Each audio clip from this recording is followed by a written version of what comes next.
14h-16h, Brigitte Lahaie, Sud Radio. Bonjour à tous, nous sommes ensemble durant ces 2 heures sur Sud Radio. Il y a de plus en plus de célibataires, notamment dans les grandes villes, ce qui laisse à penser que le couple n'est plus trop à l'ordre du jour. Alors personnellement, c'est pas mon avis, parce que pour l'instant, je crois qu'on n'a rien trouvé de mieux que le couple pour vivre une histoire d'amour de manière harmonieuse. Néanmoins, il faut bien reconnaître que la cohabitation, avec tout ce que cela comporte d'habitude, pour ne pas dire de routine et de petits agacements du quotidien, c'est quand même un peu un tue-l'amour. Alors avec mon invité Claude Parisot, on se pose la question, est-ce qu'il faut forcément vivre sous le même toit? Et si oui, dans quelles conditions? Est-ce qu'il ne faut pas se réserver à chacun sa part d'intimité? Alors bien sûr, vivre chacun chez soi a des avantages, puisqu'on se retrouve uniquement pour les bons moments, mais ça coûte plus cher, ça peut aussi réveiller la jalousie, et puis surtout avec des enfants, notamment en bas âge, c'est peut-être pas une solution très envisageable. Bon, on va examiner les avantages, les inconvénients de la vie à deux sous le même toit et de la vie à deux pas sous le même toit. Et bien, évidemment, on a besoin de votre avis. Et puis, si vous avez des questions à poser, vous pouvez nous appeler au 0826 300 300. Bonjour Claude Parisot, merci d'être avec nous durant ces 2 heures. Bonjour Brigitte. Alors, vous êtes sexothérapeute, notamment également beaucoup thérapeute de couple. Vous formez, vous faites des stages avec les couples pour les aider à mieux se comprendre, à mieux communiquer avec la méthode Imago. Et vous êtes auteur de ce succès Réenchanter son couple aux éditions Erol. Alors c'est vous qui avez eu envie d'aborder ce sujet de la cohabitation sous le même toit. Pourquoi ? Parce que je constate, c'est vrai que c'est un sujet qui est assez tabou, je dirais presque. Beaucoup en parlent, même dans le cabinet, beaucoup de difficultés très souvent liées à la vie à deux, surtout aujourd'hui avec notamment les familles recomposées. Et il y a comme une obligation, c'est-à-dire que beaucoup de personnes ne remettent même pas ça en question, c'est-à-dire on est en couple, on vit sous le même toit. C'est-à-dire qu'il y a quelque chose de comme une autoroute, quoi. C'est comme ça qu'il faut faire, je l'entends souvent. Mais quand je demande vraiment aux personnes si c'est ce dont elles ont envie, notamment quand il n'y a pas d'enfant de bas âge, parce que vous le disiez bien que quand il y a un enfant de bas âge, c'est vrai que c'est encore d'autres dynamiques et d'autres défis. Mais très souvent, beaucoup de couples aimeraient vivre, aimeraient ne pas vivre sous le même toit. Et si on prend les statistiques, dans les couples après 50 ans, très peu vivent ensemble. C'est-à-dire plus de la moitié ne vivent pas sous le même toit. Très souvent parce qu'ils ont déjà eu des vies maritales, qu'ils ont eu des enfants, puis qui a une envie de liberté, qui a une envie de se découvrir, de passer des bons moments surtout ensemble, et puis d'apprendre à vivre avec soi, c'est-à-dire d'avoir du temps pour soi, souvent, notamment chez les femmes, très heureuses, après quand les enfants sont partis, de pouvoir passer aussi du temps avec soi, avec ses amis, et après avec le partenaire. Donc il y a vraiment des dynamiques qui sont différentes aussi à 20 ans, à 30 ans, à 40 ans, à 50 ans, en fonction des âges. Donc il n'y a pas de règles, on va dire, prédéfinies, mais en fonction des âges, c'est vrai qu'il y a plein de façons de vivre le couple. En fait, je dis souvent que, pour moi, il y a autant de façons d'être en couple que de couples. Oui, et c'est vrai que c'est presque une question qu'on ne se pose pas. Vous avez assez raison. Hein. Ça fait partie finalement des grandes croyances. On s'aime, on se rencontre et on va vivre ensemble, comme si c'était une évidence pour tous. Après, ça va dépendre évidemment de son indépendance ou de la dépendance de chacun. Il y a des personnes où ne pas vivre ensemble, c'est pratiquement inenvisageable. Parce que du coup, tout de suite, ils se sentent pas aimés, quoi. Osons le dire. Hein. Puis il y a vraiment de tout. Il y en a qui aiment vraiment vivre sous le même toit. Et je comprends tout à fait. Je pense que même que l'intimité, elle passe par là, c'est-à-dire de pas nous montrer que le bon côté. C'est vrai qu'il y a que le bon côté, mais qu'il y a l'intimité où l'amour grandit aussi en traversant les difficultés. La difficulté, souvent, c'est se sentir enfermé à un moment donné. Mais l'enfermement, c'est pas l'autre, c'est nous-mêmes qui nous enfermons. Donc ça oblige, d'être sous le même toit, ça oblige aussi à se dire, à dire les choses et d'apprendre aussi à communiquer, parce que si on ne sait pas communiquer, c'est très difficile très souvent de passer à des étapes de profondeur, on va dire, dans l'intimité. Et c'est vrai que je parle souvent de l'intimité, mais c'est quoi après l'intimité? On pourrait le définir. Mais je pense que la vie à deux, elle n'est pas faite pour tout le monde, notamment aujourd'hui. Et puis, il y a un élément qui est quand même évident, c'est tout ce qui est d'ordre matériel. Hein. D'abord, vivre sous le même toit, ça coûte moins cher que d'avoir chacun son chez-soi. Hein. Donc, il y a des couples qui, quelque part, ont intérêt, j'allais dire, financièrement, de vivre ensemble parce que ça va leur permettre d'avoir un train de vie meilleur. Hein. Et aujourd'hui, on sait, avec la difficulté de la vie courante, c'est pas un élément à prendre à la légère. Et donc, à ce moment-là, ça doit quand même se dire et oser se dire. Hein, et je sais que tout ce qui est d'ordre matériel est souvent compliqué. Hein, quand il y a de l'amour, on a un peu l'impression qu'on ne devrait pas parler de choses matérielles, mais pourtant c'est une réalité. Donc il y a cette première chose. Et puis ensuite, il y a une deuxième chose qui me semble importante aussi. On peut vivre sous le même toit, mais si on a un peu d'espace, chacun peut avoir quand même son espace, son territoire, si je puis dire. Quand on vit sous le même toit dans un petit lieu, ça devient parfois une cohabitation qui est presque un problème de territoire, puisque chacun est sur le territoire de l'autre. Après, il y a aussi chez qui on va aller habiter. Moi, je dis souvent que lorsqu'on se met en couple, souvent il y en a un qui va aller habiter chez l'autre. Et déjà là, il faut que celui chez qui on va nous laisse sa place. Enfin, c'est des choses qui sont finalement très matérielles et qui sont parfois difficiles à parler quand on s'aime.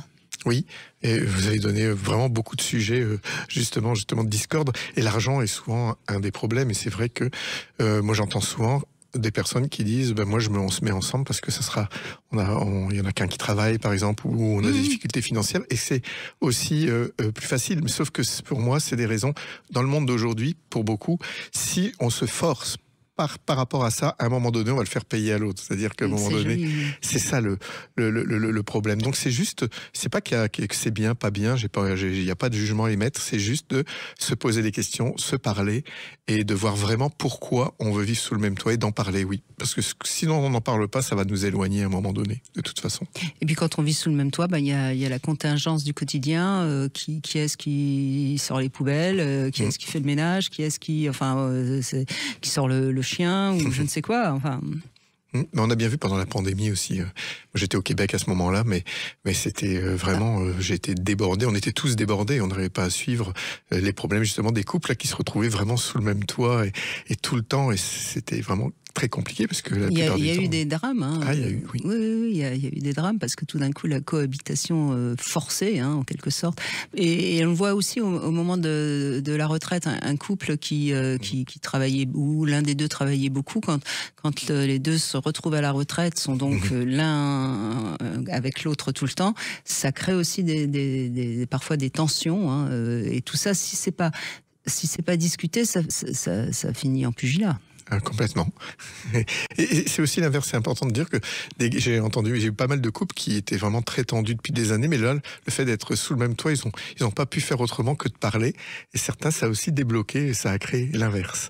C'est pour ça qu'il n'y a pas de règles, que c'est intéressant d'en parler, en tout cas de mettre le sujet sur le tapis.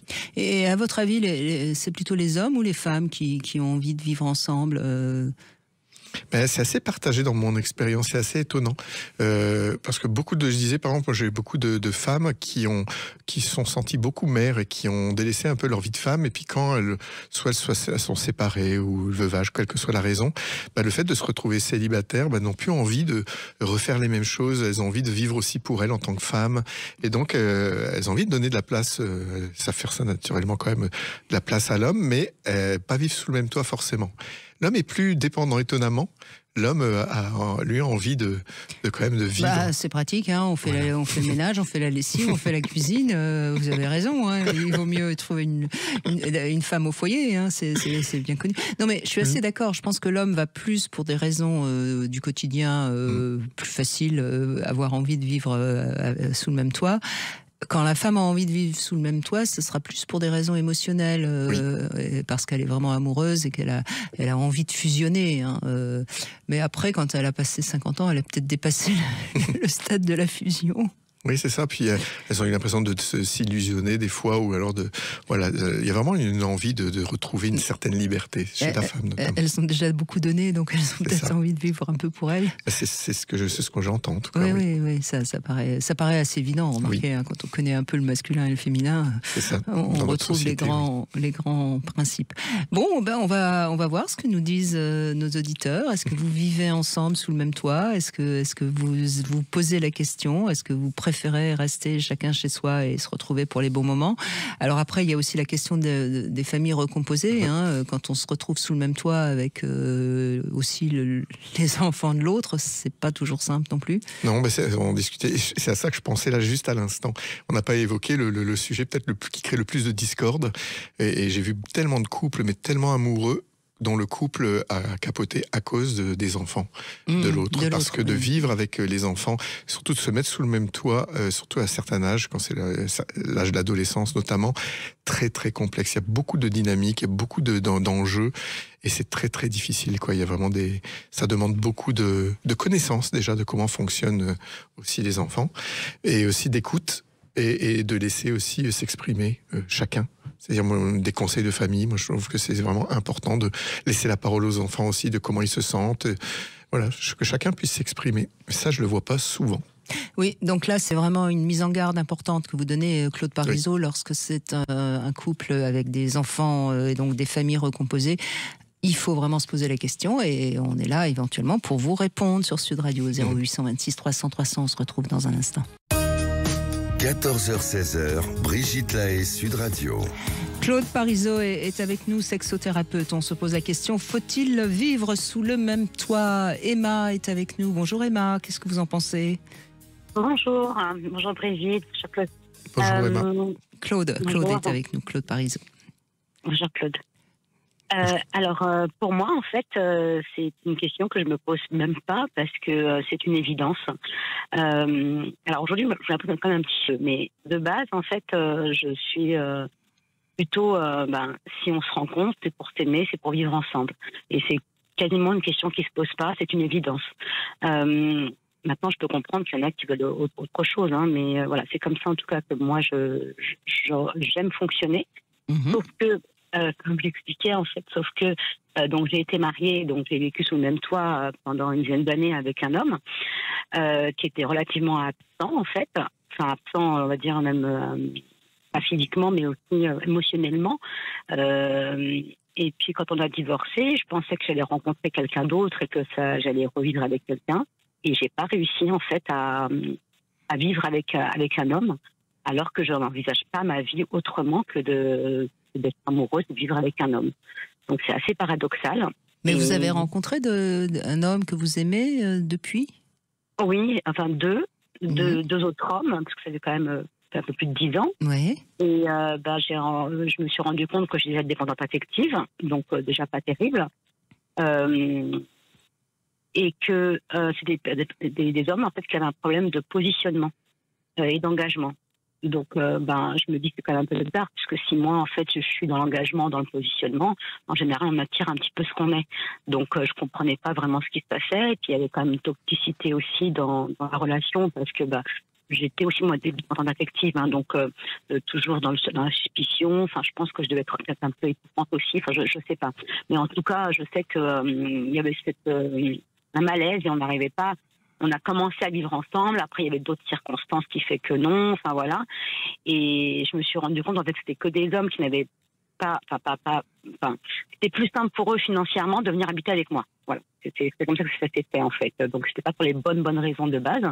Et que après, donc, j'ai vu un problème de positionnement et d'engagement réel, en fait, vis-à-vis de moi. Donc, ça a posé problème. Donc, il venait plus par intérêt que par amour. On pourrait dire ça, pour simplifier? Oui, il y avait de l'amour. Hein. Je pense qu'il y avait de l'amour, mais je pense que s'il n'y avait pas l'intérêt derrière, peut-être qu'ils auraient préféré être plutôt dans le profil, chacun chez soi, pour les bons moments. Je pense qu'il y avait de l'amour. Ça, je peux pas le nier, même avec les années qui ont passé. Je pense qu'il y avait vraiment de l'amour. Mais et puis, alors, tout ça pour vous expliquer qu'en fait, j'ai fait une séance de kinésiologie où le kinésiologue m'a dit que j'ai un problème une peur de l'engagement. Donc au départ, j'ai dit bah non, en fait, moi l'engagement et moi, en fait, ça fait qu'un, donc non, je pense pas. Et puis ça m'a quand même travaillé en fait, et puis j'ai regardé un petit peu les personnes que j'ai côtoyées et avec qui ils avaient tous le même problème d'engagement. Je me suis dit bah, peut-être qu'en fait on attire un peu ce qu'on est et que je me rends pas compte. Et puis après, j'ai refait une autre. Pardon, excusez-moi, vous allez me. Non, allez-y, je vous en prie. Et j'ai fait une autre séance de kinésio aussi. Où là, on a identifié que j'ai un problème entre mon yin et mon yang, en fait, comme ma part féminine et masculine. La part masculine l'emportait sur la part féminine. Et du coup, la personne voulait rééquilibrer ça. Et j'ai fait une séance de visualisation. Et là, ça m'a vraiment très perturbée, puisque dans la séance où on devait rééquilibrer le côté féminin et masculin, moi, j'ai vu donc la bougie pour le côté féminin et les chaussures pour le côté masculin. Et donc, l'idée, c'était de réunir les deux et voilà, de réunifier, on va dire. Et moi, j'ai vu tout de suite la bougie, en fait, comme un objet qui pouvait détruire, en fait, les baskets en cas de mauvais pas. Le basket, s'il a fait un mauvais pas, la bougie l'anéantit. Et je me suis dit, mais je suis pas non plus. Et je me suis rendu compte, donc c'est tout récent, que en fait, je pense que moi aussi, j'ai ce problème-là, en fait, de positionnement et d'engagement. Et en fait, j'identifie un peu l'homme comme un danger. Et c'est ce qui fait que j'attire pas forcément les bonnes personnes. Oui, enfin, peut-être, mais ce qui est possible aussi, enfin, c'est ce qui me vient comme ça quand je vous ai écouté, Emma, c'est que peut-être de vivre avec quelqu'un, c'est aussi une manière de pouvoir l'avoir un peu plus à sa portée, de pouvoir le surveiller, le vérifier un peu plus. Moi, j'entends quand même un peu chez vous comment dirais-je, un doute sur le fait qu'on vous aime. Oui, c'est exactement ça. Oui, et donc ça vient évidemment de très loin. Donc si on doute qu'on nous aime, si l'autre vient habiter chez nous, ça sécurise quand même. Hein. Exactement. Ouais, c'est pour notre plus de sécurité, de se sentir plus aimé et effectivement avoir pas une mainmise parce que ça serait pas très positif, on va dire, mais avoir un regard en tout cas, voilà. Oui, et quand bien même, vous savez, quand on reconnaît qu'on a telle tendance, déjà on a guéri à moitié, hein, si on a besoin d'avoir la main mise sur l'autre. Et ce qui me fait dire ça aussi, c'est que c'est quand même étonnant, vous avez épousé un homme donc qui n'était pas beaucoup là, hein, comme par hasard, mais quand même vous avez vécu sous le même toit, et c'est depuis que vous êtes séparés que c'est plus compliqué, donc on voit bien qu'il y a certainement encore un peu de blessures pas réparées de ce divorce. Oui, et puis moi je pense que ce qui est positif dans ce que vous dites, c'est que vous vous rendez compte, parce que quand vous avez commencé à parler, ce que je vais vous dire, c'est qu'on rencontre vraiment les parties de nous qu'on a du mal à voir. Si la personne a du mal à s'engager, forcément, il y a des parts de nous, je dis bien des parts de nous, on n'est pas tout identifié, qui ne veulent pas s'engager, et c'est important de les observer. Parce que c'est sain, j'ai envie de dire, c'est sain, c'est humain. C'est juste que ce qui est important, c'est d'en parler pour moi avec le partenaire. De dire que voilà, quand c'est difficile ou bien quand il y a des choses qui vont pas dès le début. Dès le début, pas laisser traîner, c'est de dire là je me sens plus en sécurité ou je me sens pas aimé, ou je sais pas où. Ou quoi qu'il se passe, c'est de pouvoir en discuter. Parce que derrière, il y a toujours des pépites d'or. Hein, c'est juste la relation qui veut grandir. On peut avoir ces peurs-là. Et en parler ensemble, c'est ça qui permet justement de colmater les brèches, hein, selon moi. Voilà, du coup, là, je rencontre plus personne, en fait, du coup. Peut-être que je me suis encore plus braquée, je ne sais pas, mais moi, j'ai le sentiment d'être ouverte à ça, mais voilà, ça... Mais je pense que vos deux expériences où vous avez laissé l'autre venir quand même un peu pour des mauvaises raisons, hein, puisque vous l'avez dit, des raisons matérielles. Je pense que ça vous a beaucoup blessé. Je pense que ça doit se réparer, ça aussi. Vous avez pris conscience de pas mal de choses, puisque vous avez avancé dans différentes pistes. Accepter maintenant d'en valoir le coup, si je puis dire. Ouais. Et soyez ouverte et vous verrez, vous allez attirer un homme qui viendra, qui aura envie d'habiter avec vous pour des bonnes raisons. Oui, et peut-être aussi que de se laisser rencontrer quelqu'un juste pour la rencontre, pour rencontrer, hein, vraiment rencontrer, c'est-à-dire dans l'instant, et sans avoir derrière on va vivre ensemble. Parce que ça, les hommes, on peut le sentir aussi. C'est-à-dire que si l'homme sent qu'il y a quelque chose comme ça, comme il y a un grappin, ben eux, leur liberté, ils vont se sentir tout de suite et ils vont avoir du mal à avoir envie de s'engager. Et c'est juste de laisser vivre la rencontre. Les premiers mois, c'est difficile de savoir. On peut pas savoir ce que ça va donner après. C'est juste de le vivre et puis d'être au plus près de soi, de dire bah, ça oui, je suis ok, ça je suis pas d'accord. Oui, dire sa vérité, de ce qu'on a envie, ce dont on a envie, ce dont on n'a pas envie. Et là, vous allez vous rendre compte si la personne vous plaît ou pas. Et après, on peut discuter sur qu'est-ce qu'on en fait de cette relation. Et avant le couple, il y a d'abord la relation pour moi. Oui, bien sûr. Et ça, c'est vraiment important. Oui. Oui, accepter de faire des rencontres, même si ça va pas jusqu'à l'acte sexuel, mais voyez, rencontrer des hommes et échanger, et soyez un peu plus libre dans ce qui pourrait arriver ou pas. Et ça va, je pense que ça va vous permettre de vous libérer de tout ça. Oui, d'accord. Parce que de toute façon, je suis complètement d'accord avec ce que vient de dire Claude. Entre le moment où on rencontre quelqu'un et le moment où réellement on est dans une relation qui s'installe, il se passe du temps quand même. Oui. Hein. Ouais.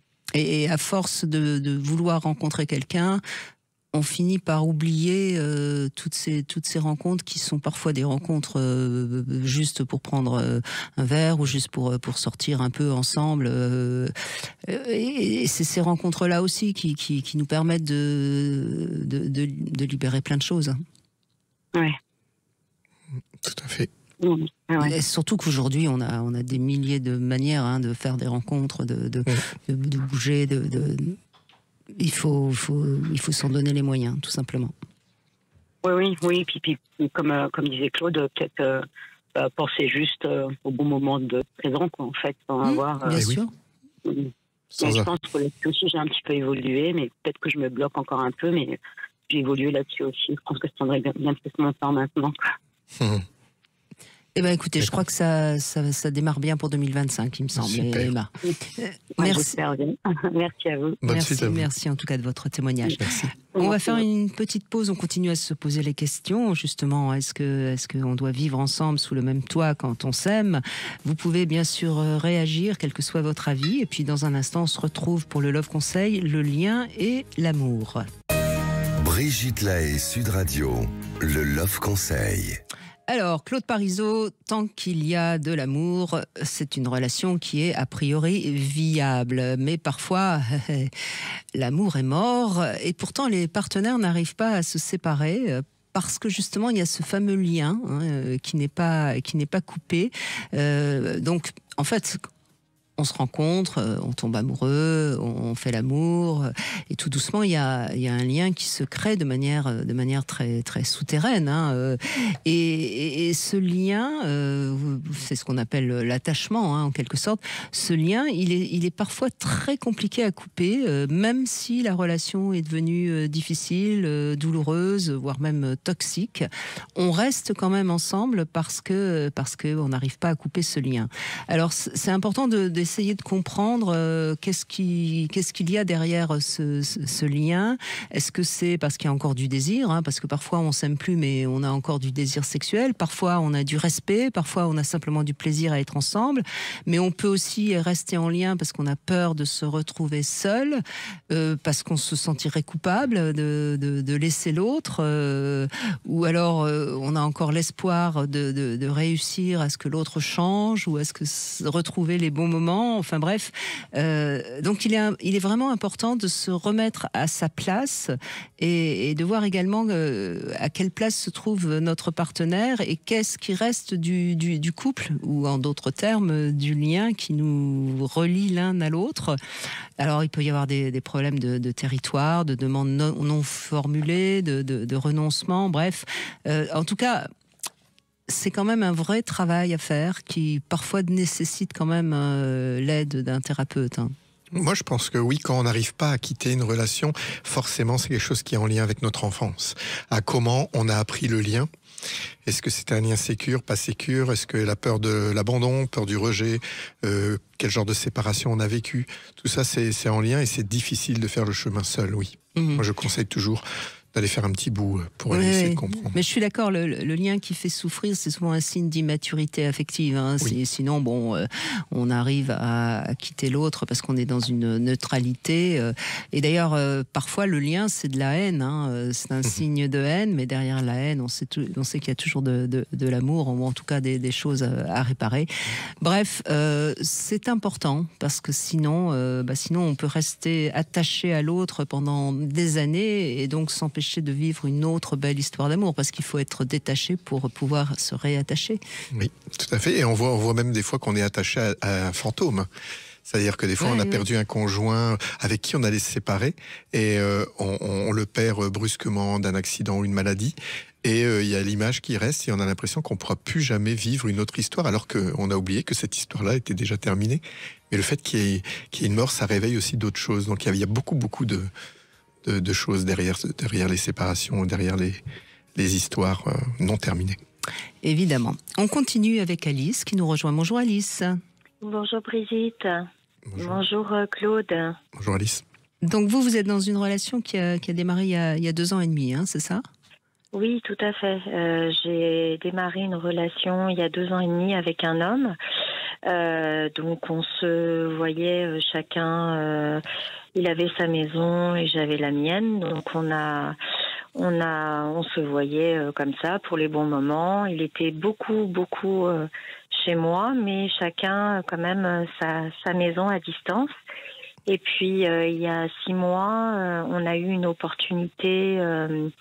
La maison mitoyenne à la mienne était en vente. Et il a décidé de l'acheter et d'avoir ce projet de maison familiale en réunissant les deux maisons, voilà, avec nos enfants. Chacun, moi j'ai 2 enfants, lui il a une fille, donc c'était vraiment cette idée de réunir, acheter cette maison à côté et réunir les 2 maisons. Donc moi j'étais. Et quand vous dites réunir, c'est-à-dire créer une grande maison? Exactement. D'accord. Casser le mur entre les 2 maisons et parce que on était prêts, hein, en tout cas dans le dialogue. On l'était et moi ça fait 9 ans que je suis divorcée, lui ça fait 15 ans donc. Et donc il y a 6 mois il a acheté cette maison mitoyenne. Et il a fait des travaux, il a fait pas mal de choses et puis il s'est installé. Il s'est installé comme s'il s'installait tout seul. Et mais à côté de chez vous quand même, tout seul à côté de chez vous. La maison mitoyenne, voilà, la mienne. Oui. Mais et vous le vivez mal parce que c'est pas devenu votre grande maison à tous les deux. Disons que j'ai pas en fait le discours, tout le dialogue qu'on avait eu, la communication sur cette maison familiale, ça s'est transformé en 2. Aujourd'hui, on est 2 voisins mitoyens. Il ne veut pas parler de ce mur, donc. Ce mur il reste un mur entre vous. Voilà, exactement. Ce mur est là et c'est très symbolique. Et voilà, pour l'instant, il est chez lui, je suis chez moi, mais on n'a pas ce projet. Qu'on avait, vous l'avez toujours, mais lui n'en veut pas. Votre témoignage est formidable, hein, parce qu'on est en plein dans le sujet du jour, Claude Parizeau. Oui, hein. Oui, c'est ça. Et moi, je me pose une question quand même.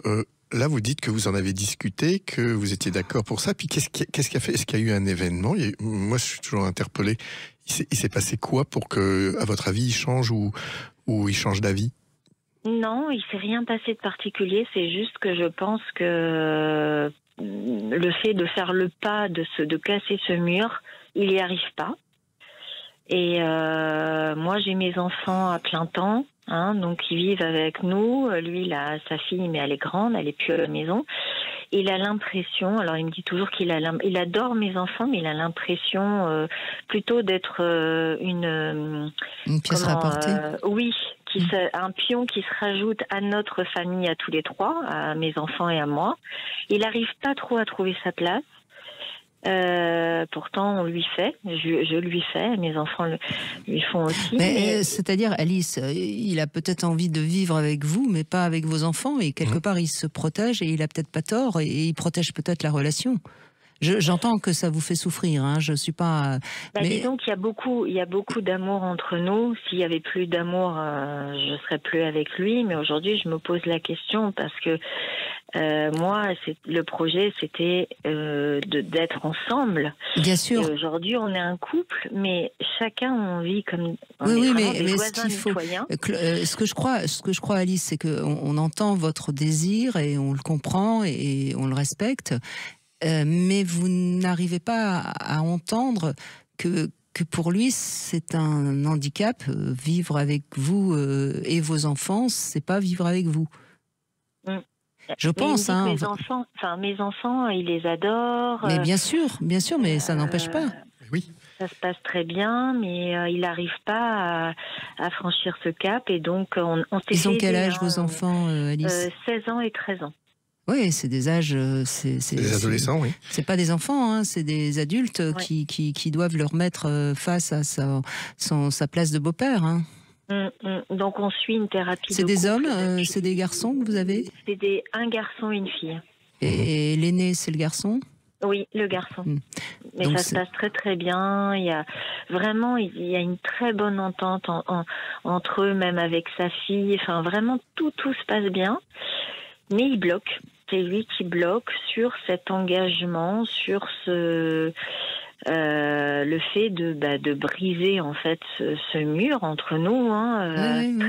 Je rappelle, c'est très symbolique, mais il a acheté cette maison. C'est comme s'il avait fait un énorme pas, mais que le dernier petit pas, il est pas fait. Et c'est peur de quoi? J'imagine vous en parlez dans la thérapie de couple. De quoi il a peur? De se perdre au niveau de ses besoins. Il parle de ses besoins, que ses besoins sont pas forcément écoutés. C'est quoi ces besoins?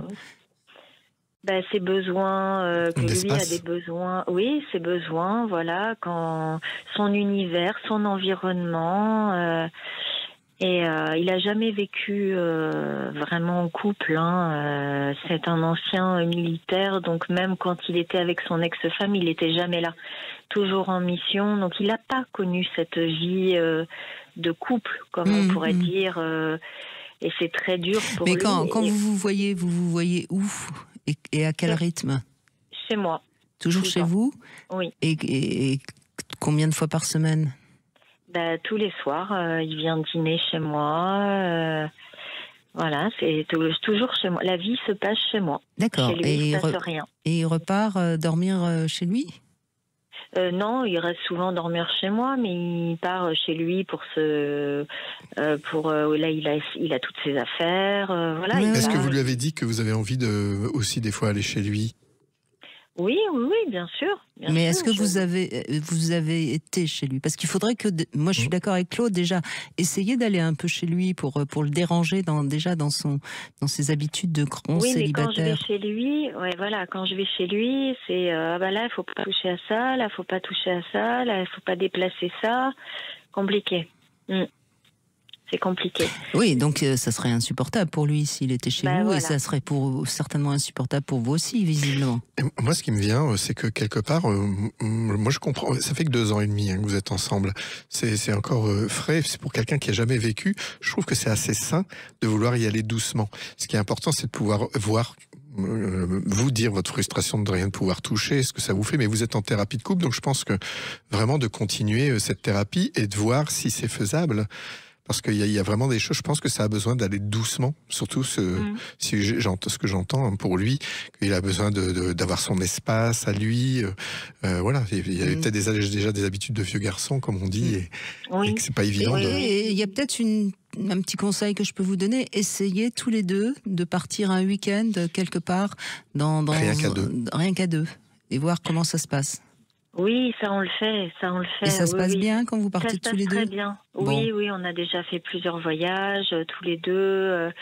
Et quand on revient, il retrouve ses habitudes, sont chez lui. Mais c'est pas puis, contre vous, c'est ça qu'il faut que vous arriviez à entendre, Alice. C'est pas contre vous, c'est lui qui a cet handicap. Il a jamais vécu avec quelqu'un. C'est donc une difficulté pour lui de s'adapter à la vie à deux. Et pour l'instant, l'histoire est belle, donc ce serait dommage de l'arrêter à cause de quelque chose qui, j'entends bien, vous fait souffrir, mais qui est...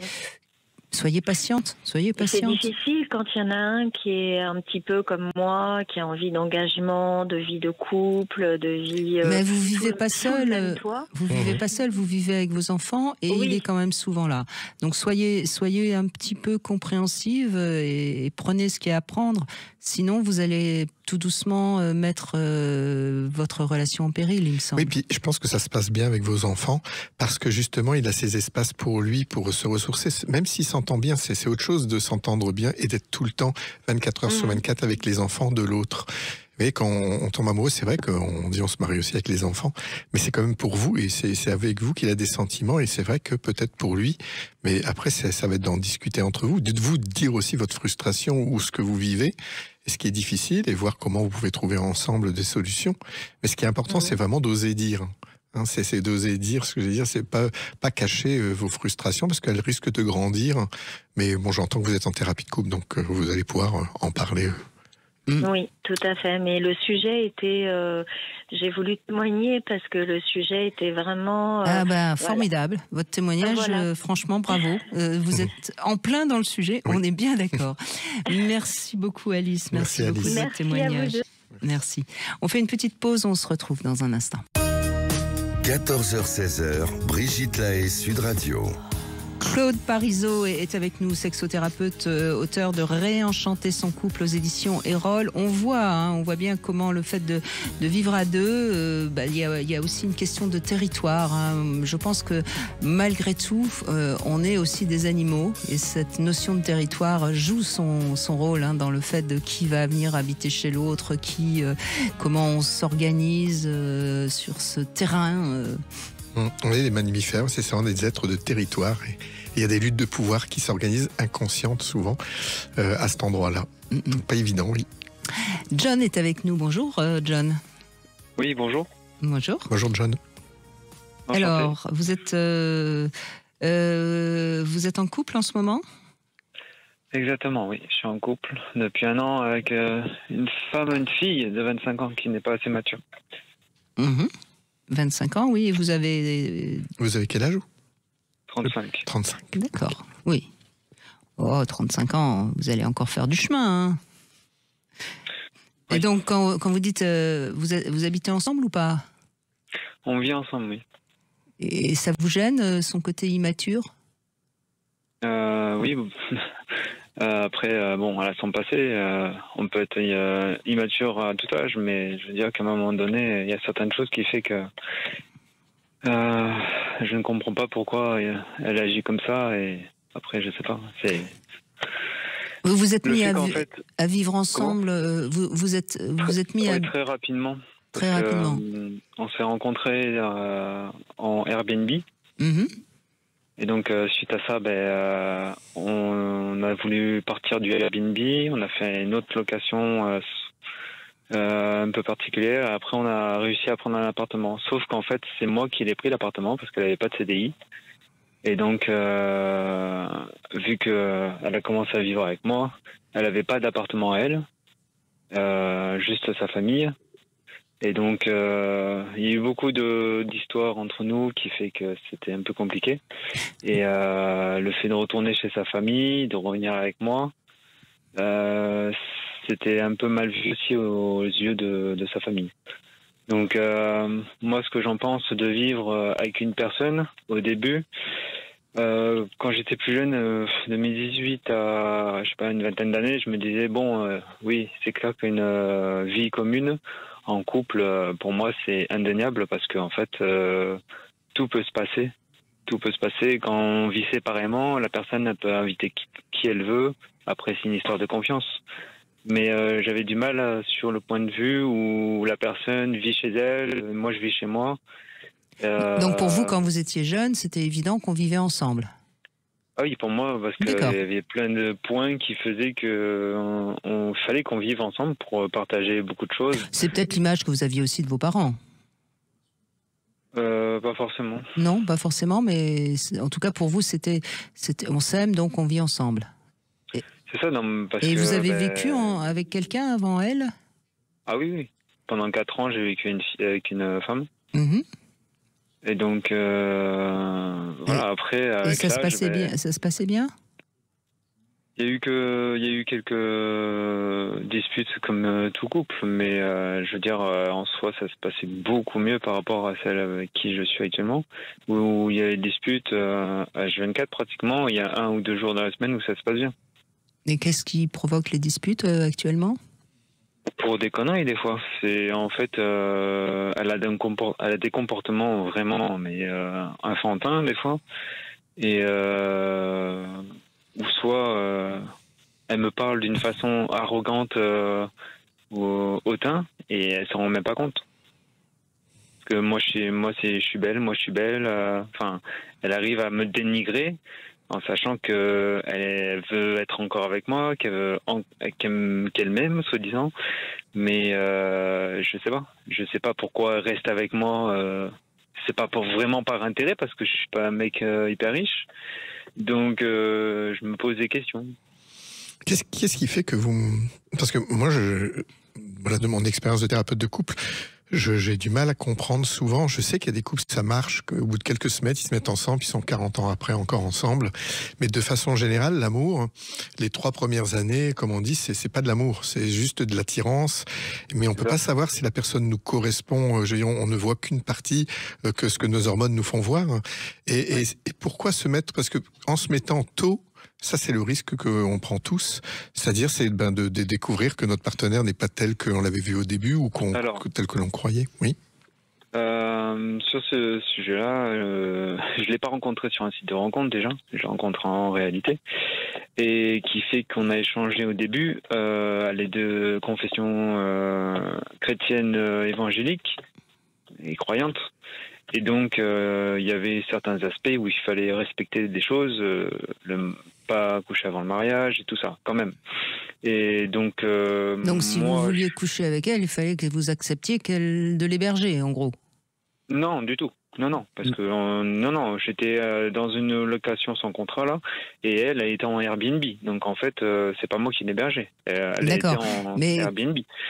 En fait, ce qui s'est passé, c'est que...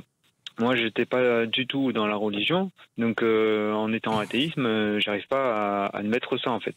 Donc, par respect, j'ai voulu accepter. Bah oui, mais si vous avez déjà une valeur qui n'est pas la même, ça complique les choses, John. Mais c'est ça, je sais très bien. Mais en fait, on s'est accepté en tant que... Moi, je suis athée, elle est chrétienne évangélique, mais je lui dis, voilà, j'accepte que tu es chrétienne évangélique, mais tu me casses pas la tête avec la relation avec Dieu. J'accepte comme tu es, tout ça. Mais c'est une valeur forte. Vous pouvez pas faire abstraction de ça. Vous pouvez pas faire. J'ai envie de dire, c'est un carton rouge là. Donc, John, vous acceptez de vivre sous le même toit avec quelqu'un pour qui il y a une valeur fondamentale qui n'est pas la vôtre. C'est forcément déjà provoquer quelque chose. Et moi, à mon avis, elle va pas très bien, cette jeune femme. Elle se réfugie dans la religion, ce qui est certainement une béquille pour elle. Elle a eu un décès de sa maman il y a quelques temps de ça. Une autre histoire aussi. Si vous voulez, je reviens sur le fait qu'il fallait attendre. J'ai attendu 5 mois. Après, elle a quand même accepté qu'on ait une relation entre nous. Donc, au bout de 5 mois. Mais entre-temps, pendant 4-5 mois, elle m'a menti dans les yeux, comme quoi elle n'était pas vierge. Donc elle m'a menti, bon, tant mieux qu'elle était vierge, je ne vais pas dire le contraire, mais je veux dire qu'elle m'a menti dans les yeux, comme quoi elle a eu des relations avec des hommes, qu'elle a eu des plans à droite à gauche, et qu'au finalement c'était faux. À partir de là, j'ai commencé à ne plus trop la croire, en fait. Mais bien sûr, mais je crois, John, qu'il faut que vous ouvriez les yeux. C'est une femme qui n'est pas très équilibrée, qui ne va pas très bien, et qui a besoin de se faire aider. Et si elle je l'ai déjà dit. Oui, mais elle veut pas. Mais ça, c'est elle. C'est Ça, Dieu qui mais en fait, dans une relation, on ne peut agir que sur soi parce que l'autre, elle n'est pas là en plus. Et puis, c'est toujours se poser la question, qu'est-ce qui fait que j'ai pas pu mettre mes limites? Parce que ça, pour moi, c'est une question de limite. C'est-à-dire, vous, si vous sentiez pas à 1000% de vivre sous le même toit, vous avez dit, je me suis laissé faire.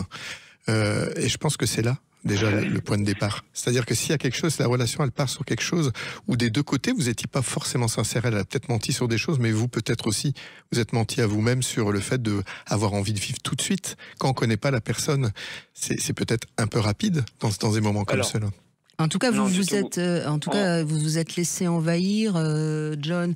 Après, j'entends bien qu'elle vous a un peu manipulé, mais vous avez quand même pris des initiatives qui allaient assez contre votre vrai désir, si vous êtes honnête. Donc peut-être que on va laisser la place aux infos et je vous demande juste pendant ce temps-là d'essayer de réfléchir. Qu'est-ce qui vous a réellement suffisamment attiré chez elle pour que vous ayez réellement envie d'accepter qu'elle vienne habiter chez vous, même si quelque part, je pense qu'il y avait une part de vous qui vous rendait bien compte que c'était pas jouable. Donc, je vous laisse le temps de réfléchir. Non, mais répondez pas trop vite. Ouais. Répondez pas trop vite. Prenez le temps de 2-3 minutes de réfléchir, et puis après les infos, vous nous direz qu'est-ce qui vous a fait finalement. Je vous expliquerai, mais après, si vous voulez, depuis un an, l'histoire est dure. Mais... On vous reprend dans un instant, John.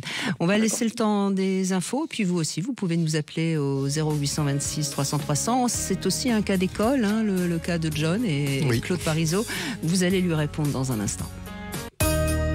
14h-16h, Brigitte Lahaie, Sud Radio. Claude Parisot est avec nous. Vous êtes sexothérapeute. Je rappelle aussi que vous faites des stages pour les couples avec la méthode Imago, où chacun se dit de cœur à cœur ce qu'il a à dire.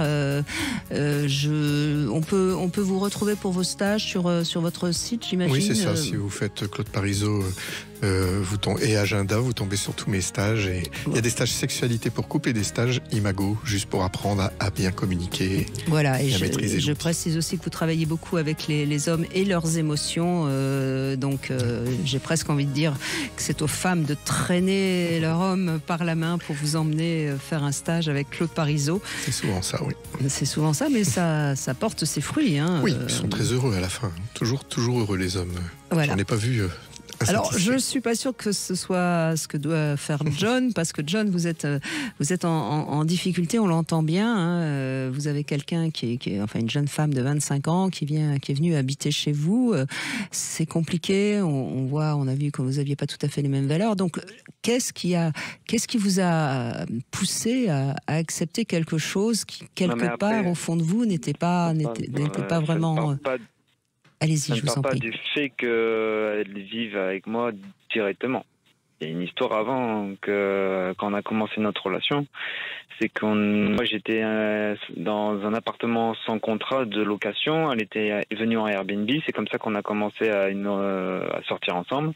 Ensuite, c'est passé qu'on a une autre relation sexuelle. Après, notre relation a continué. Au bout de 5 mois en tout, la relation sexuelle. Mais par rapport au fait qu'on n'a pas encore vécu ensemble, moi j'ai dû en fait aller chez un collègue parce qu'on était parti de là-bas. Donc dans un appartement pour qu'en fait on vive encore un petit peu ensemble. Et ensuite j'ai dû aller chez un collègue. Non mais d'accord John, mais vous me dites que ça fait 1 an que vous vous connaissez et vous habitez ensemble. On n'a pas vécu 1 an ensemble. Non, d'accord, mais il y a eu des grosses séparations et c'est elle qui est revenue à chaque fois vers moi. J'entends bien, mais vous vivez ensemble alors que vous vous connaissez depuis 1 an, ce qui est quand même déjà assez rapide. Oui. C'est ça. Et vous n'étiez pas obligé de dire oui. C'est-à-dire quand elle revenait, vous auriez pu dire est-ce qu'on peut aller doucement et chacun de son côté et vous n'avez pas proposé ça. Je sais, mais elle était toujours en train de me faire comprendre qu'elle m'aimait, qu'elle voulait rester avec moi. qu'elle ne pouvait pas travailler. En fait, et vous l'aimiez vous pouviez vivre avec... Il y a eu les sentiments, ils étaient réciproques. Parce que vous parlez beaucoup d'elle et pas beaucoup de vous, John. Ouais. Ben, je commence à me poser des questions et mon amour envers elle a diminué de pas mal. Parce que moi, ce que j'entends, c'est que vous l'avez fait beaucoup plaisir, c'est-à-dire que vous étiez beaucoup sur elle, sur ce qu'elle veut, mais vous, qu'est-ce que vous vouliez vraiment? Est-ce que vous êtes posé la question? C'est ça? Et c'est ça qui se passe. Je dis ça parce que souvent, chez nous les hommes, c'est important de faire plaisir à l'autre, que l'autre se sente bien, mais souvent c'est à notre détriment, c'est-à-dire que souvent, on n'écoute pas ce qui se passe à l'intérieur de nous. Et après, c'est là qu'après, on peut s'éloigner et recommencer à reprocher ou alors de trouver des choses chez l'autre qui nous plaisent pas forcément. Et j'ai l'impression que c'est un peu ça qui se passe. En tout cas, on a l'impression, John, que vous l'avez accueillie, je vais pas dire par pitié, parce que ce serait pas gentil pour elle, mais vous l'avez... Non, c'était pas la pitié, parce que j'avais aucune pitié. À un moment donné, je voulais même plus lui répondre ou quoi que ce soit. Et bah oui, mais alors, on veut plus attendez, John. Dans la voiture, John, on veut plus répondre à quelqu'un et on accepte qu'il vienne habiter chez nous. Excusez-moi, il y a quand même quelque chose qui... parce que m'a tellement relancé que j'avais quand même de l'amour au fond pour elle et que... Mais elle vous a manipulé à ce moment-là. Mais quand vous dites elle m'a tellement relancé, c'est comme si vous n'avez pas le choix, et c'est là que moi je vous invite. Si, j'avais le choix. Oui, c'est ça. J'avais le choix, mais c'est le cerveau humain, vous savez. Enfin, quand quelqu'un travaille sur vous, moi je suis assez grand et assez, comment dire, je me fais pas assez manipuler comme ça. Mais vu qu'il y a des choses qui se fait derrière, que s'il y a de l'amour, s'il y a des faiblesses et tout ça. Ben, en fait, John, je vais vous dire les choses très clairement. Ok. Par amour, vous avez accepté qu'elle vous relance et finalement vous avez cédé, vous avez accepté par amour. Mais quand même, vous avez aussi un cerveau. Donc, vous voyez bien qu'à un moment donné, vous n'avez pas laissé tellement de place j'allais dire, même pas à l'intelligence, au bon sens. Une relation aussi chaotique, on s'engage pas comme ça. Je me suis remis en question sur beaucoup de choses sur notre relation. C'est qu'en fait, c'est moi qui l'ai dévergé, c'est moi qui non, mais ce qu'il faut... le passé, c'est le passé, mais ce qu'il faut vous dire aujourd'hui au présent, c'est... Je voulais pas en fait partir comme ça et la délaisser, et pour qu'en fait, je me dise... Bon, donc qu'est-ce qui fait que chez vous, il y a cette sorte de... Alors, j'ai compris que vous n'étiez pas athée, mais que vous étiez athée, mais il y a quand même beaucoup de charité chez vous pour quelqu'un qui est athée. Parce que là, quelque part, vous avez été très charitable pour cette personne. Je ne vais pas vous donner de croyant pour ça. Ben non, mais vous voyez, je me moque un peu de vous là, John. Mais vous voyez, c'est important que vous compreniez que vous avez fini par l'accueillir en vous disant ça va peut-être s'arranger, mais c'était évident que ça ne pouvait que s'empirer. Et puis moi, je sens qu'il y a de la culpabilité, que vous vouliez pas qu'elle soit à la rue ou bien qu'elle soit pas bien. Et que si vous l'avez laissé comme ça, vous aurez ressenti la culpabilité. Moi, je sens ça dans ce que vous dites. Donc là, maintenant, il est temps de cesser d'être une victime. Là, il faut que vous preniez la responsabilité de... Mais si. Victime. Simplement qu'en fait, notre relation ne fonctionne pas. Je suis pas du tout la victime ou quoi que ce soit. C'est quand même elle qui est votre bourreau, excusez-moi. Donc il est temps que vous posiez vos limites et que vous soyez... sa façon peut-être, mais moi je le vois très bien, je suis pas aveugle. Non mais si elle est votre bourreau, vous êtes sa victime. Oui, non mais après... Moi, je ne pourrais pas admettre ça parce que de toute façon, je sais très bien comment elle peut manipuler, je sais très bien comment elle joue son jeu et tout ça, et je lui dis en face. Et pourquoi vous continuez à la laisser faire et continuer à être la victime? Je sais que ça vous plaît pas ce que je suis en train de dire. Mais parce que j'ai pas trop envie que du jour au lendemain elle se retrouve dans la rue, en sachant que si elle se retrouve à la rue, en fait c'est moi qui l'aurais mis à la rue, en sachant qu'elle me dit oui, il y a ma famille qui peut m'aider, il y a mes amis, et au final j'ai compris. John, il y a des charters d'immigrés qui arrivent et qui sont à la rue, accueillez-les. Je sais. Je sais. Vous voyez, c'est pas de votre responsabilité si elle est à la rue. C'est-à-dire si vous dites stop, je veux plus.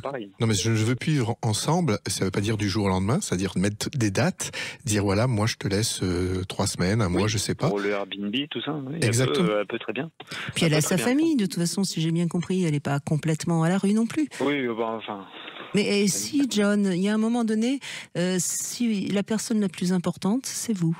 Et pour l'instant, c'est elle. Ah oui, parce que moi, mentalement, vous êtes en train de vous détruire, oui. Oui, vous êtes. Je sature complet et je ne sais même plus quoi penser. Donc, il est temps de poser vos limites et de vous responsabiliser. Mais moi, des fois, j'ai qu'envie que ça en se finisse, en fait, parce que bon. Mais je sais pas. Il y a toujours quelque chose qui me retient bêtement, en fait, le cerveau humain, quoi. Non, pas cerveau humain, c'est votre histoire à vous. C'est à vous d'aller comprendre pourquoi. Parce que là, c'est quelque chose qui est plus profond. Et ça, c'est vous qui devez en prendre soin. Et c'est vous qui devez cheminer. Elle y est pour rien. Votre partie à vous, c'est vous qui devez mettre vos limites, de dire stop si vous avez envie de dire stop. Et si vous n'y arrivez pas, d'aller voir pourquoi vous n'y arrivez pas. Pourquoi ? Parce que ça vous donne l'impression que vous allez l'abandonner et ça vous rend coupable. Et c'est ça qu'il faut aller chercher, le nœud de cette problématique-là. Voilà. D'accord. J'aurais juste une question aussi par rapport avec le sexologue. Oui, il vous écoute. En fait, les partenaires que j'ai eu auparavant, j'ai toujours réussi à procurer des orgasmes et tout ça. Il n'y a jamais eu de problème. Et en fait, avec cette personne-là, ça fait 1 an. Donc, bon, elle était vierge. Elle n'a jamais connu de relation sexuelle, certes. Il y a des choses qui doivent peut-être être travaillées sur elle et tout ça. Je ne sais pas exactement. Mais en fait, ça fait 1 an qu'on a des relations sexuelles. Et il n'y a que avec la main ou buccale que j'arrive à la faire qu'elle arrive à avoir un orgasme mais pas avec sexuellement, avec pénétration. Donc c'est ça que je ne comprends pas et ça fait plus d'1 an que c'est comme ça. Et là, et Brigitte pourra répondre aussi, pas, vous n'avez pas ce pouvoir de lui donner ce plaisir. Je veux dire, le plaisir sexuel, ça se fait à 2. Déjà, pour moi, l'orgasme n'est pas une obligation. Déjà, si on se bloque là-dessus, c'est sûr que ça devient un moyen de pression encore plus important. Et ça peut être aussi quelque chose qui empêche d'aller à l'orgasme. C'est de chercher à tout prix à aller là.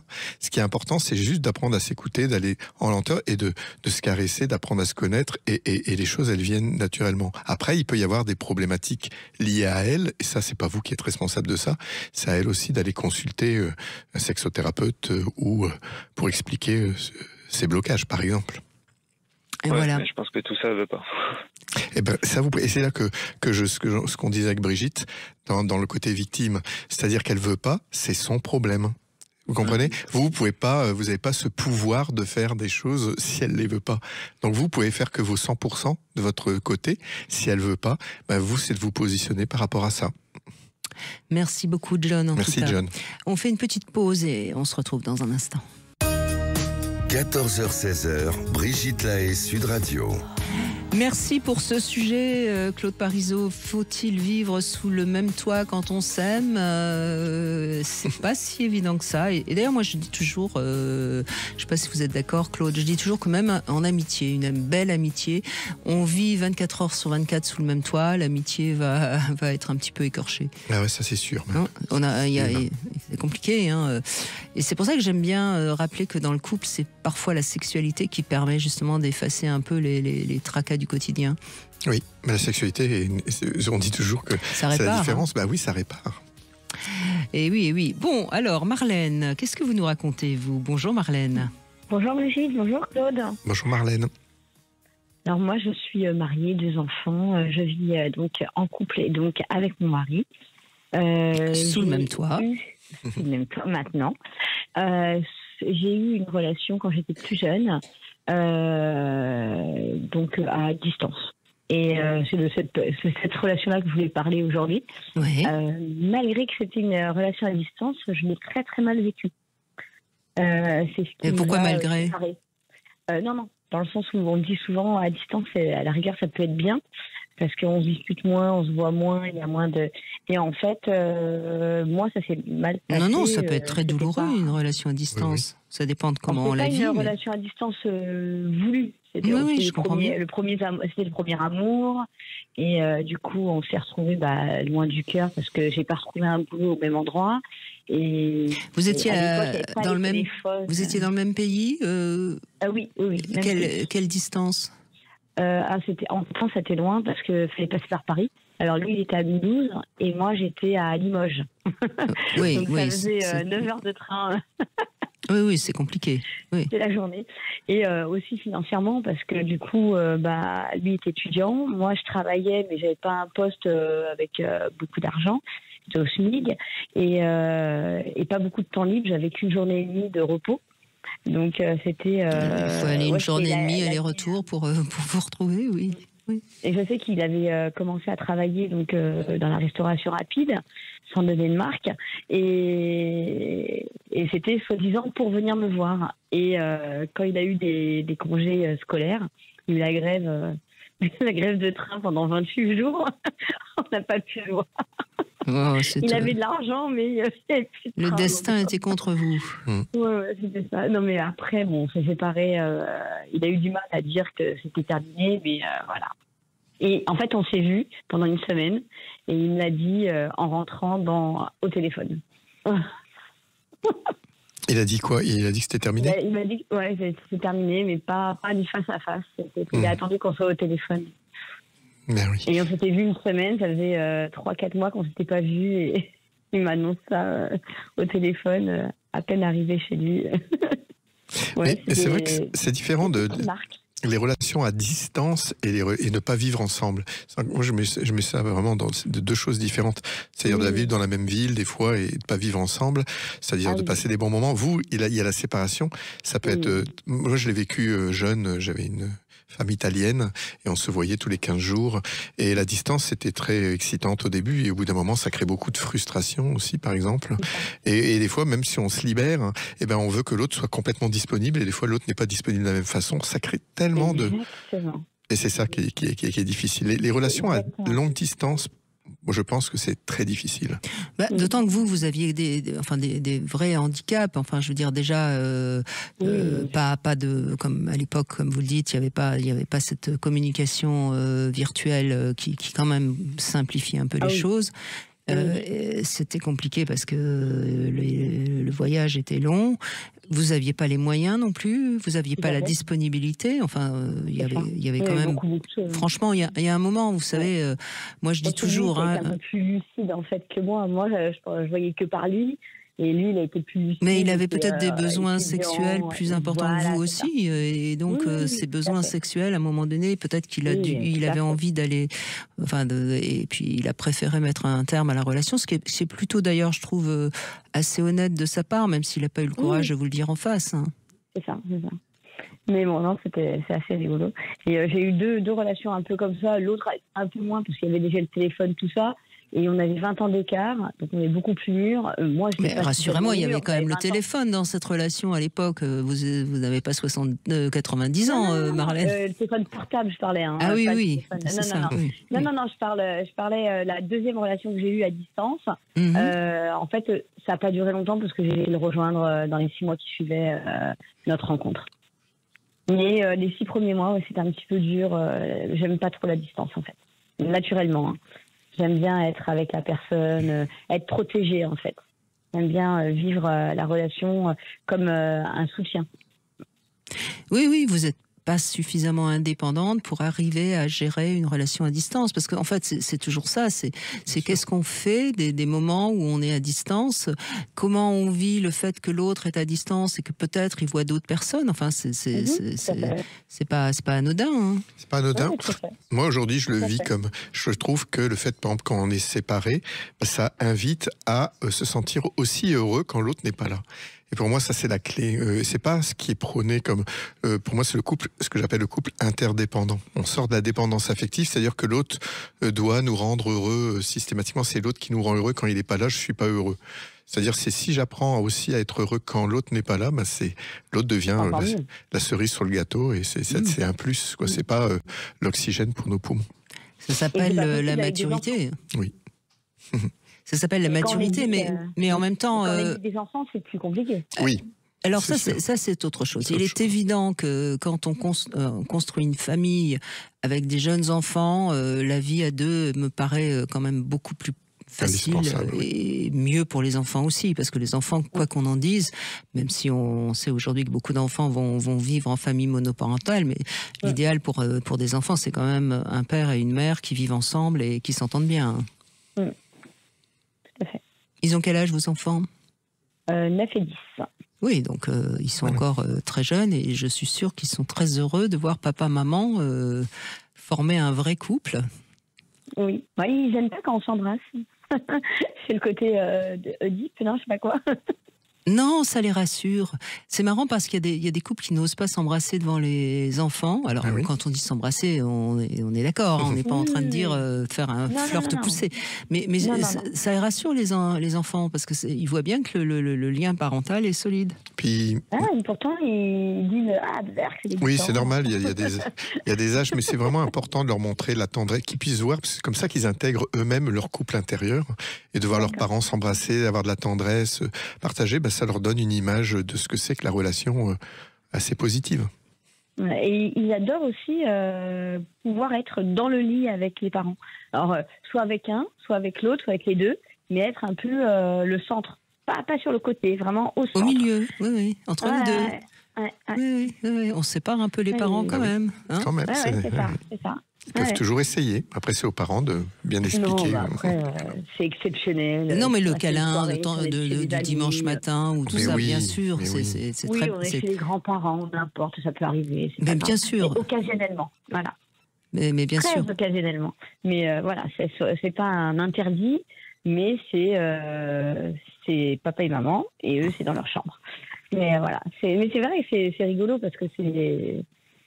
aujourd'hui, j'aimerais mieux vivre séparés parce que je sais que les conflits qu'on a, ça serait plus d'ordre parce qu'on a des tocs en vieillissant et qu'on ne supporte pas de l'un ou qu'il ne supporte pas de moi.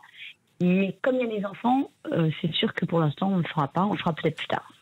Il faut savoir se moquer des petits travers de l'autre. En fait, la solution, c'est vraiment l'humour, Marlène. Parce que vous avez vos petits tics qui dérangent l'autre, il a les siens qui vous dérangent, et il faut vraiment en rire, parce que c'est pas très grave, tout ça. D'accord. Mais si on n'arrive pas à en rire, alors à ce moment-là, ça s'ajoute, et à un moment donné, ça explose. C'est ça. On a toujours l'impression d'en faire plus, mais en réfléchissant, on voit qu'on en fait tous plus. Et en fait, à un moment donné, on est toujours un peu à bout. Mais bon, c'est comme ça, c'est la vie. Mais attendez, peut-être que vous avez besoin un petit peu de plage de repos. Vous êtes peut-être un petit peu en surmenage entre les enfants, le mari, le travail, etc. Ça, c'est aussi à vous de... Mais tous les deux, on est en surmenage. Il faut voir comment vous pouvez vous accorder des plages de repos, hein, c'est important. Là, on va le faire pendant les vacances. Et on va aussi, demander à la belle-mère d'intervenir. Oui, tout à fait. Et de trouver des moments rien qu'à deux, ça c'est indispensable, toujours. On n'a pas eu depuis très longtemps. Et ça c'est une raison. Mais ça, forcément, ça va exacerber les petits détails, comme vous dites, les petites choses qui agacent. Vont agacer d'autant plus s'il n'y a pas assez de moments rien qu'à deux. Parce que c'est comme ça que... Donc, c'est ça, exactement. Il faut vider le surplus de surmenage, en quelque sorte. Faire un petit peu... le ménage. Mais oui. Voilà. En tout cas, merci d'exister. Il faudrait qu'il existe la même chose pour les enfants, comme il y avait à l'époque. Moi, j'étais fan de ça et je suis encore fan à mon âge. Des émissions qui nous aident. Merci Marlène, merci de votre témoignage, joli témoignage en tout cas. Merci. On fait une petite pause, on se retrouve pour le sexo-conseil, on va reparler du périnée avec vous Claude Parisot dans un instant. Brigitte Lahaie, Sud Radio, le sexe au conseil. Eh bien, comme sexe au conseil, on va parler du périnée. Vous êtes sexothérapeute, Claude Parisot, donc je ne vous apprendrai rien en disant qu'il a son rôle et un rôle important dans la sexualité. Ce fameux périnée, on a tendance souvent à en parler plus pour les femmes, et on parle toujours de la rééducation périnéale après l'accouchement. Je rappelle que c'est important pour toutes les femmes qui nous écoutent de tenir compte de leur périnée bien avant le fait d'avoir des enfants. Alors le périnée, c'est un faisceau de muscles qui soutient l'ensemble des organes, et notamment des organes sexuels. Et pourquoi il est plus sollicité chez la femme? Certes à cause des grossesses et de l'accouchement, mais aussi parce que la zone entre l'anus et le vagin, et la vulve, si vous préférez, elle est beaucoup plus étroite, puisque nous, on a jusqu'à nouvel ordre 2 trous, vous n'en avez qu'un. Donc forcément, notre périnée est plus relâché et peut être plus facilement en danger, si je puis dire. Et quand il est en danger, qu'est-ce que ça provoque? Ça provoque éventuellement des fuites urinaires, des descentes d'orgasme. Enfin bref, c'est vraiment à tenir. Et d'autant plus aujourd'hui où les petites filles, les jeunes femmes font du sport. Certains sports, comme le saut à la corde, peuvent abîmer ce fameux périnée, notamment certaines gymnastiques. Tout ce qui fait rebondir, si je puis dire, le corps trop jeune, abîme le périnée. Donc vérifier, travailler ce fameux périnée. Chez les hommes, contrairement à ce qu'on pourrait croire, il peut aussi provoquer des problèmes, notamment quand il y a des éjaculations précoces. En travaillant le périnée, on peut améliorer ça. On peut améliorer ce symptôme. Et puis ce qui est important à comprendre, c'est que quand il est bien tonifié, quand il est solide, les sensations sexuelles sont nettement plus intenses. Les femmes vont ressentir mieux le pénis dans leur vagin. Les hommes retiennent mieux leur éjaculation. Donc ça vaut franchement le coup de travailler sur cette partie du corps. Alors on sait que les boules de geisha, par exemple pour les femmes, ou l'œuf est un bon moyen. Et pour les hommes, il existe aussi le fameux anéros, qui est un jouet intime qui est destiné à l'anus. Voilà, bon, en tout cas, pour les hommes, il y a un petit indice comme ça qui est très rigolo. Si vous arrivez à remonter un peu votre pénis quand vous êtes en érection vers l'horizontale, c'est que vous avez un bon périnée. Donc voilà, exercice pratique ce soir. Pour les femmes, c'est évidemment aussi de ressentir mieux le pénis au moment du coït. Moi, j'ai un exercice après 50 ans, c'est des questions aussi que on se pose, nous les hommes aussi. Et c'est vrai que l'exercice qui est vraiment très simple, c'est juste d'aller, quand on va aux toilettes, c'est juste de faire le stop and go, c'est ça. Et c'est vrai que de faire ça 3 minutes par jour vraiment renforce les muscles périnéens, et c'est vraiment très bon pour la sexualité, pour la santé, pour tout. Voilà. C'était bien de le rappeler. Bonjour Léa. Bonjour Claude et bonjour Brigitte. Merci d'être avec nous. Donc vous n'êtes pas obligatoirement dans l'idée qu'il faut vivre ensemble sous prétexte qu'on est en couple, je crois. Oui, je suis tout à fait d'accord avec vous. Rien n'est obligatoire pour moi. Selon moi, ça dépend après des circonstances et de chacun, de nos caractères, de nos schémas de vie, si on a des enfants ou pas. Donc, de manière objective, j'ai envie de dire que rien n'est obligatoire. En plus, on est dans un monde moderne où on est libre de vivre comme on le souhaite. Après, si je devais parler de mon cas personnellement, comme Marlène le disait plus tôt, avec des enfants, surtout en bas âge, c'est vrai que pour l'éducation, je trouve que c'est quand même mieux d'être deux, mais après, c'est pas encore une obligation dans certains autres cas. Oui, bien sûr. De toute façon, pour les enfants, c'est prouvé, même si malheureusement il y a parfois des gardes alternés, mais on sait que pour les enfants, avoir le même toit, c'est beaucoup mieux. Donc de toute façon, on va pas balader les enfants une semaine chez le papa, une semaine chez la maman, si le couple est encore ensemble. C'est ça, voilà. Quand on a des enfants ensemble, c'est pas une obligation, mais presque. On ne se verrait pas faire une garde alternée avec nos enfants en étant en couple, ça n'a pas de sens. Ça n'a pas de sens. Par contre, c'est vrai que demain, si je devais me séparer, honnêtement, je pense que je n'aurais pas l'expérience d'habiter sous le même toit, parce que je trouve que forcément, c'est vraiment pas facile à la longue. Ouais. Mais je crois, on n'en a pas parlé encore, Claude Parisot, mais il y a quelques petites précautions qu'on doit prendre, même si on est un couple avec des enfants et qu'il est évident qu'on va rester à vivre ensemble sous le même toit. Mais il y a des petites choses importantes. Il faut déjà que chacun ait son petit jardin secret et qu'il soit respecté par l'autre. Alors après, ça dépend. Il y a des gens qui ont besoin que leur bureau, par exemple, soit un lieu un peu sacré. D'autres, c'est être seul quand ils sont dans la salle de bain. Enfin, et ça, c'est des choses qui doivent se négocier, se discuter. Et puis, moi, je trouve que ce qui est quand même pas mal, même si on est en couple parental, c'est qu'il y ait la possibilité de temps en temps que l'un ou l'autre aille passer une soirée chez des amis et pouvoir se retrouver un peu tranquille, un peu seul, pour avoir comment dire, oui, et puis surtout ce sentiment que quand on vit seul, c'est pas si terrible que ça non plus, et que c'est quand même bien le soir de manger ensemble, de regarder peut-être un programme ensemble, ou etc. Vous voyez, parce que on a tendance quand on est en couple, à croire que si on vivait seul, oh là là, qu'est-ce qu'on serait libre, qu'est-ce qu'on serait bien. Et puis en fait, quand on vit seul, parfois on se trouve un peu seul. Donc vous voyez, c'est arrivé quand même à jouer de ça. Je sais pas ce que vous en pensez, Claude. Je suis complètement d'accord, et surtout c'est de dire nos besoins. Moi, quand on rencontre dès le début, de dire voilà comment moi je vois la relation.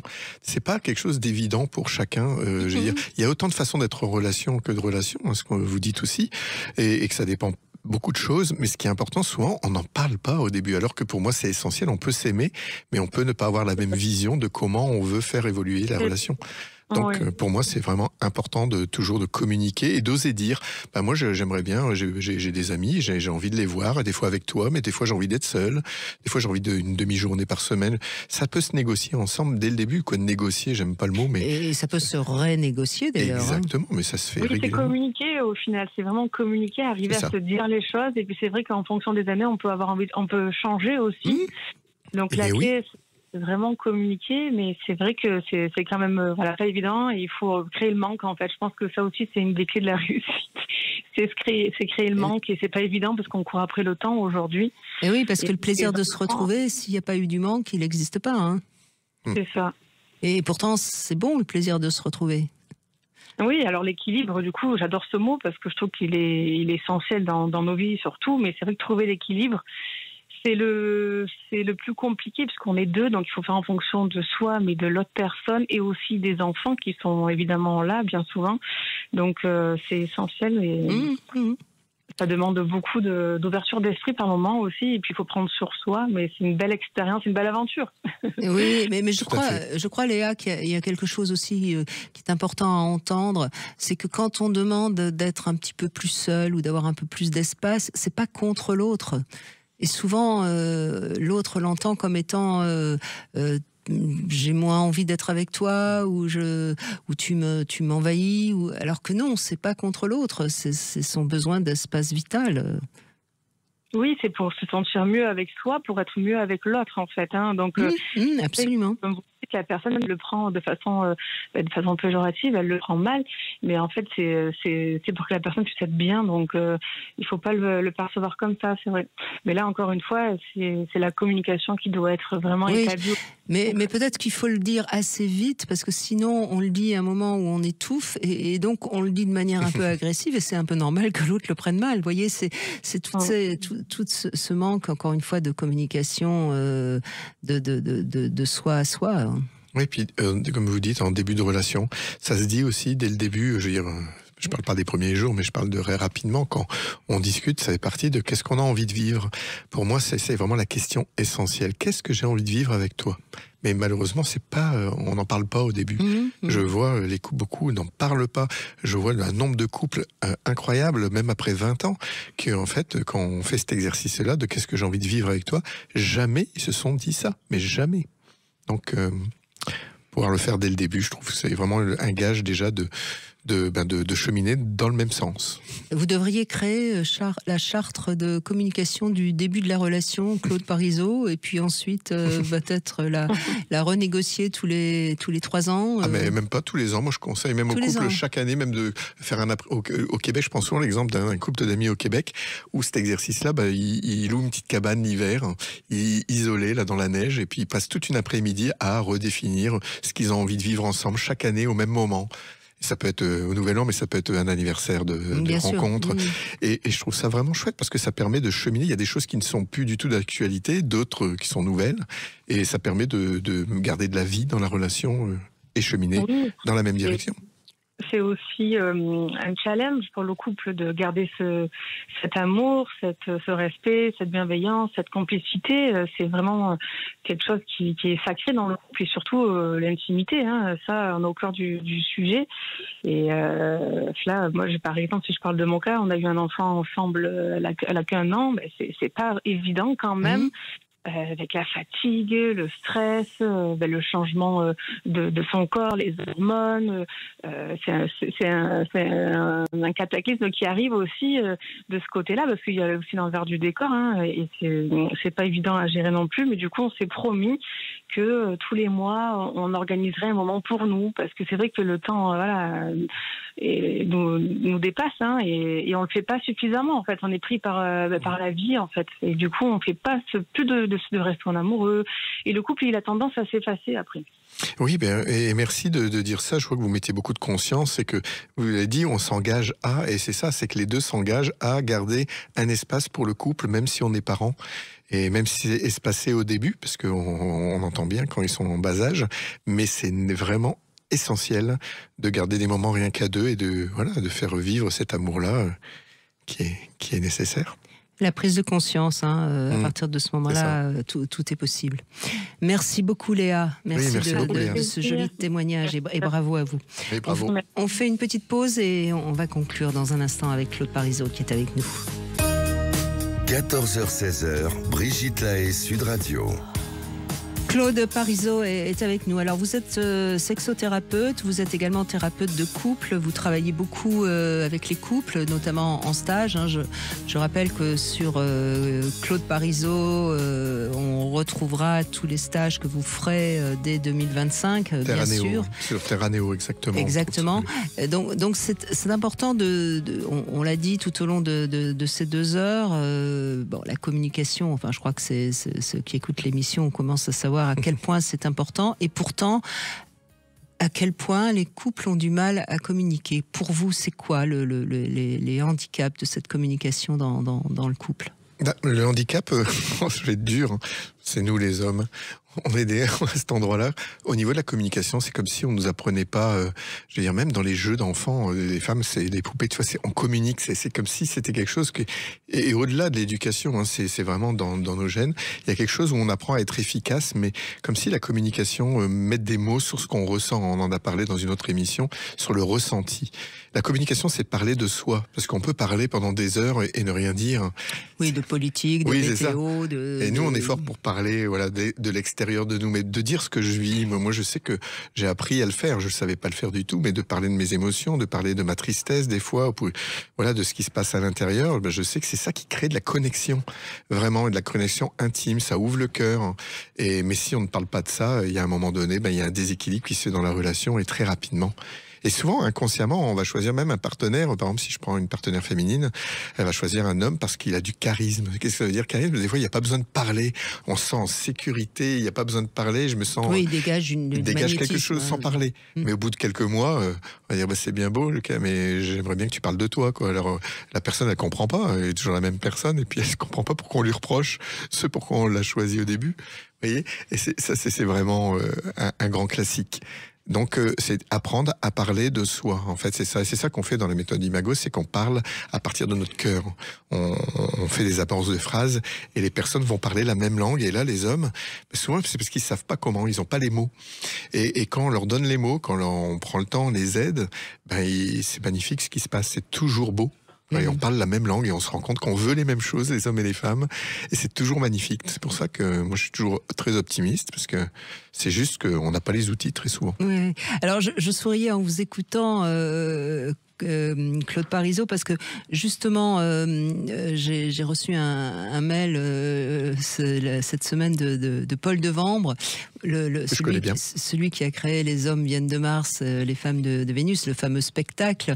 Oui. Et je me rappelle alors il va le rejouer à Paris au mois de mars, et donc il sera notre invité pendant 2 heures.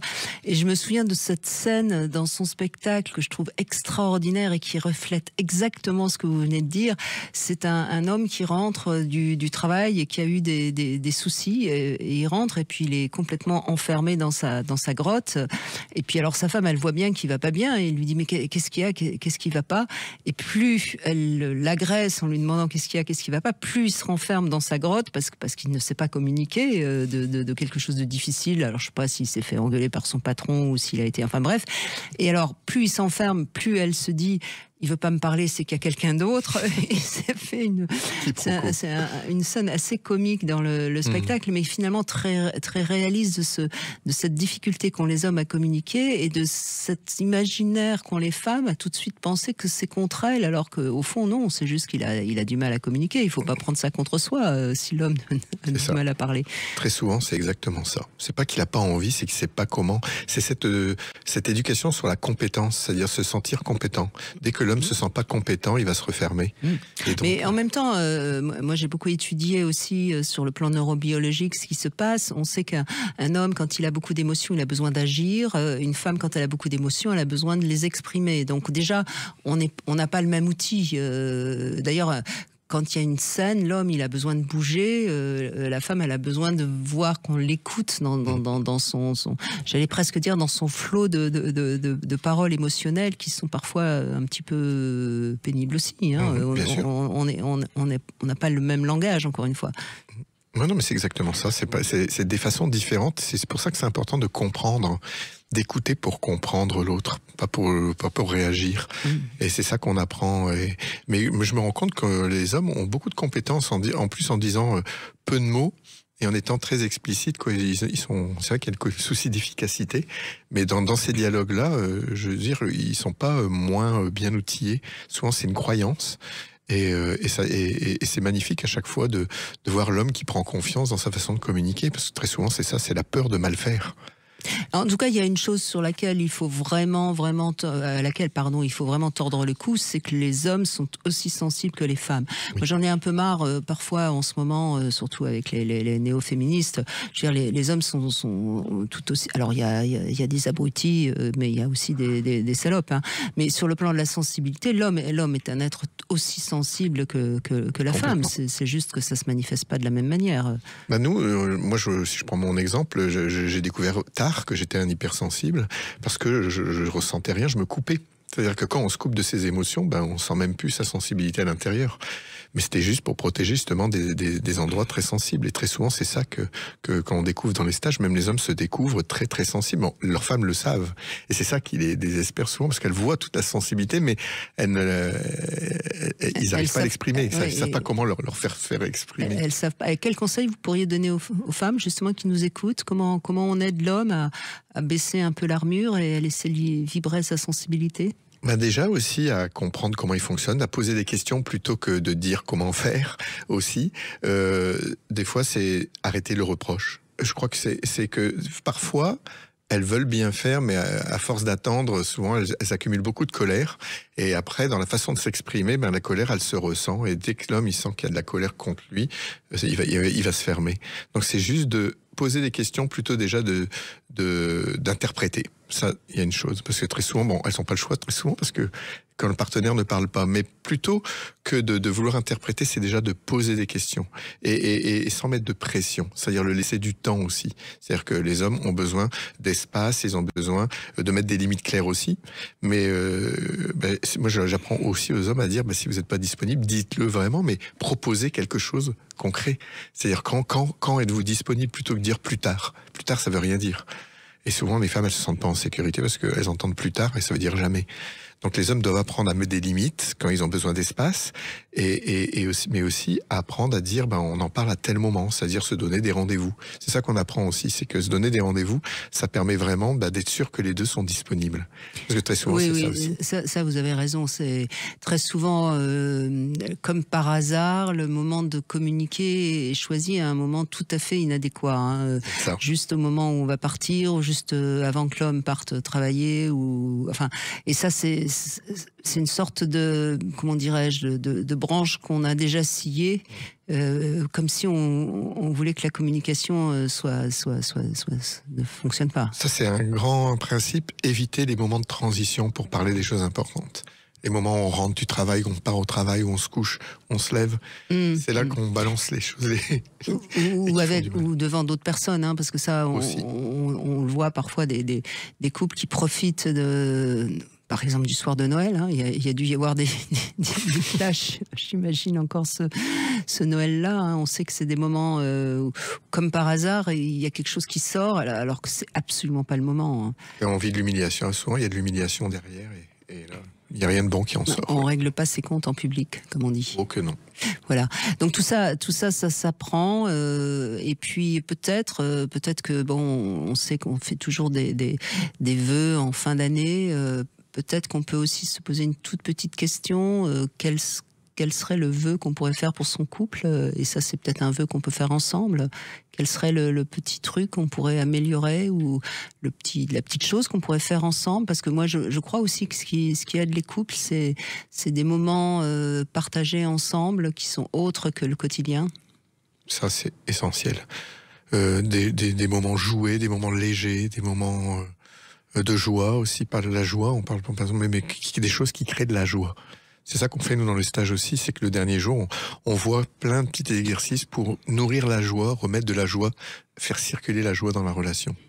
Oui, bien sûr. Bien sûr, la joie, c'est du positif. Hein. On a 4 émotions principales. Il y en a qu'une qui est réellement en relation avec l'élan vital. Hein. C'est la joie, et donc avec la libido et avec tout ce qui fait qu'on va mieux.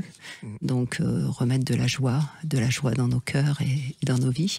C'est peut-être pas mal pour terminer cette année. Hein. Oui, moi j'aime beaucoup ça. Eh bien, on va rester sur cette note de joie. Merci à tous ceux qui ont témoigné. On a eu des témoignages très différents, hein, qui montrent bien à quel point c'est une vraie question. C'est vous qui avez eu l'idée de ce sujet. Bravo, parce que c'est une vraie question. Ok, on s'aime, mais l'amour ne fait pas tout. Donc, essayez de communiquer ensemble sur ce que ça signifie de vivre ensemble ou pas. Oui. Voilà. On va rester sur cette conclusion. Merci, je rappelle Brigitte. également le titre de votre livre, Réenchanter son couple. C'était aux éditions Erol. C'est un grand succès qui est toujours disponible si ça vous intéresse. Et puis tout de suite, vous retrouvez Marie pour C'est votre avenir. Je vous souhaite à tous un excellent week-end.